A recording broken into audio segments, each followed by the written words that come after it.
নমস্কার। এক ঝলকে মিডিয়া আপনাদের স্বাগত। আরেকটা ভিডিও নিয়ে হাজির হলাম আপনাদের সামনে। দেখুন, বিজেপিকে নিয়ে এই মুহূর্তে যথেষ্ট চিন্তার কারণ রয়েছে। কারণ বিজেপি এবার সামনে একটা বড় হার দেখতে পেয়েছে লোকসভা নির্বাচন।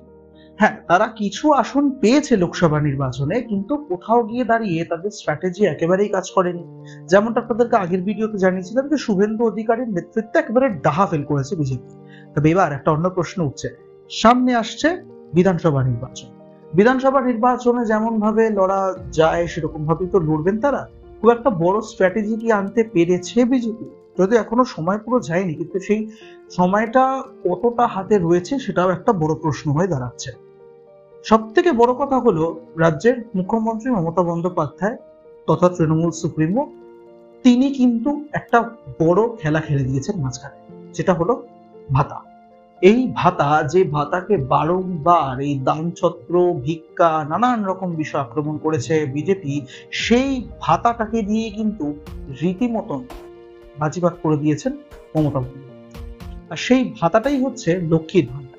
আর শুধু লক্ষ্মীর ভান্ডার কেন, সবুজ সাথী বলতে পারেন, আরো নানান রকম ওয়েস্ট বেঙ্গল গভর্নমেন্টের যে স্কিমস রয়েছে সেই সমস্ত স্কিমগুলো কিন্তু নজর কাড়ে। আর সেই সমস্ত স্কিমের একেবারে শীর্ষে যে স্কিম রয়েছে, যেটা একেবারে প্রথম দিকে শুরু হয়েছিল, তা হচ্ছে কন্যাশ্রী প্রকল্প। এই সমস্ত কিছু বিষয় নিয়ে একটা আবার জলঘোলা রয়েছে। কে আগে শুরু করেছে? কখনো প্রধানমন্ত্রী নরেন্দ্র মোদী, তিনি বলেছেন যে বেটি বাঁচাও বেটি পড়াও তার তৈরি। আবার কখনো বলছেন মমতা বন্দ্যোপাধ্যায় যে কন্যাশ্রী তার তৈরি। দেখুন, এই সবকিছুর মধ্যে প্রচারের আলো কিন্তু টেনে নিয়েছেন মমতা বন্দ্যোপাধ্যায় নিজে বারংবার। আর এবার সব শেষে একদম লক্ষ্মীর ভান্ডার। লক্ষ্মীর ভান্ডারে আগে মহিলাদেরকে 500 টাকা করে দেওয়া হতো, মানে যারা জেনারেল ছিলেন। আর সেই লক্ষ্মীর ভান্ডারকে পরবর্তীকালে নিয়ে আসা হলো 1000 টাকা।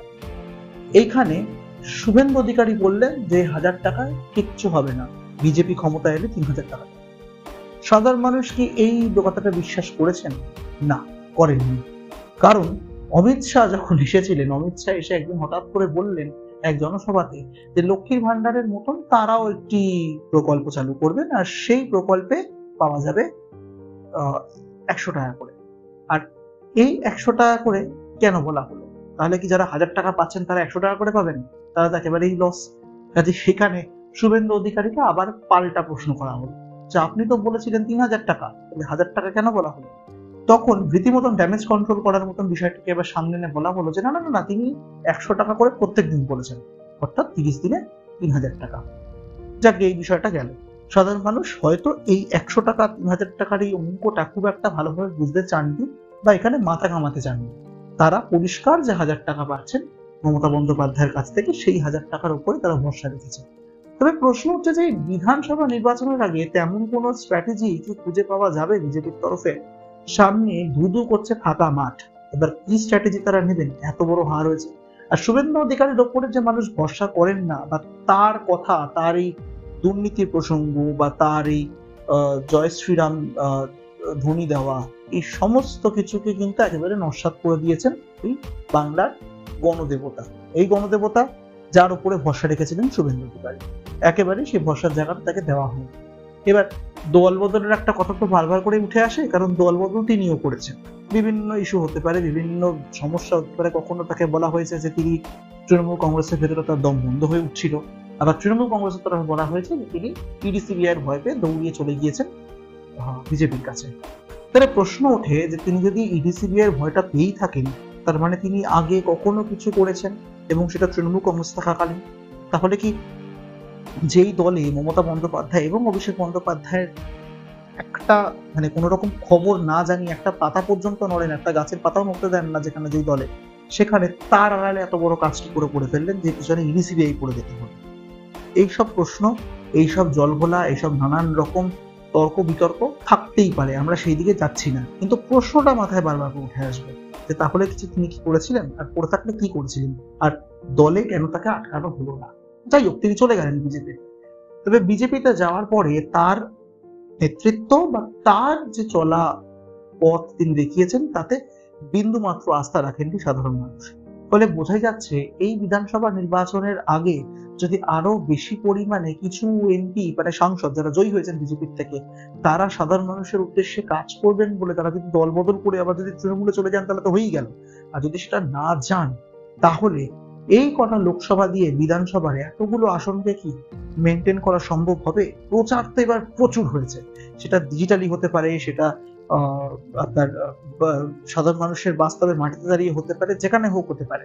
কিন্তু এত রকম প্রচার, এত রকম আক্রমণ, এত রকমের আদব কায়দা কিন্তু এই লোকসভা নির্বাচনে একেবারেই ধোপে টেকেনি। এখন বঙ্গ বিজেপির সামনে একটা বড় চ্যালেঞ্জ হতে পারে যে এই জয় শ্রীরাম ধ্বনি দিয়ে বা রাম মন্দির দিয়ে তো ইস্যু করে হলো না, বা সন্দেশখালী শেখ শাহজাহানের ইস্যু দিয়েও হলো না, অভিষেক বন্দ্যোপাধ্যায়ের বিরুদ্ধে বলেও হয়নি, মমতার বিরুদ্ধে বলেও হয়নি, আবার দুর্নীতি প্রসঙ্গ সামনে এনেও হয়নি। তাহলে কি প্রসঙ্গ সামনে আনা যায়? নতুন কোনো প্রসঙ্গ কি আপনারা দেখতে পাচ্ছেন? যদি মনে হয় যে আপনাদের মাথাতে এরকম কিছু আছে, তাহলে অবশ্যই আমাদেরকে কমেন্ট করে জানাতে ভুলবেন না যে কি কোন অস্ত্রে বঙ্গ বিজেপি এবার তৃণমূল কংগ্রেসকে দমন করতে এগিয়ে আসবে এবং সেটা কতটা সার্থক হবে বলে আপনার মনে হয়। এই একটা প্রসঙ্গ তো গেল, আর তার সঙ্গে সঙ্গেই আগামী দিনে বিধানসভা নির্বাচনের আগে কোন মূল স্ট্র্যাটেজি নিয়ে শুভেন্দু অধিকারী মাঠে নামতে পারে, এই সমস্ত বিষয়গুলো কিন্তু বারবার করে সামনে উঠেই আসছে। কারণ এত কিছুর পরেও কিচ্ছু লাভ হয়নি বঙ্গ বিজেপি।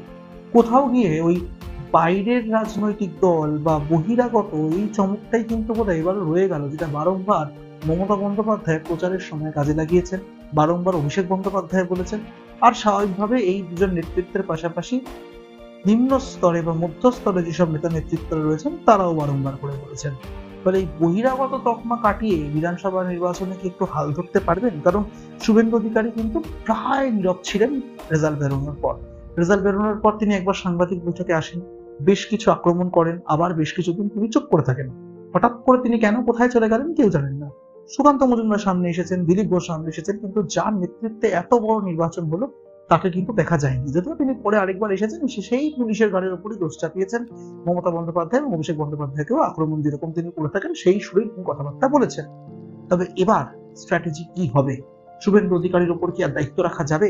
কেন্দ্রীয় নেতৃত্বকে শুভেন্দু অধিকারীর উপরে ভরসা করবে, নাকি এবার ব্যাটন ধরবেন সুকান্ত মজুমদার নাকি দিলীপ ঘোষ, যিনি সেই শুভেন্দু অধিকারীর নেতৃত্বে নিজেই ছিলেন এবং ভরসা করে রীতিমতন গোহারা হেরে গিয়েছেন? এই সমস্ত বিষয়ের উপর আমরা নজর রাখবো। আপনাদের নজর অবশ্যই রাখতে হবে এক ঝলকে মিডিয়ার পর্দায়। নমস্কার।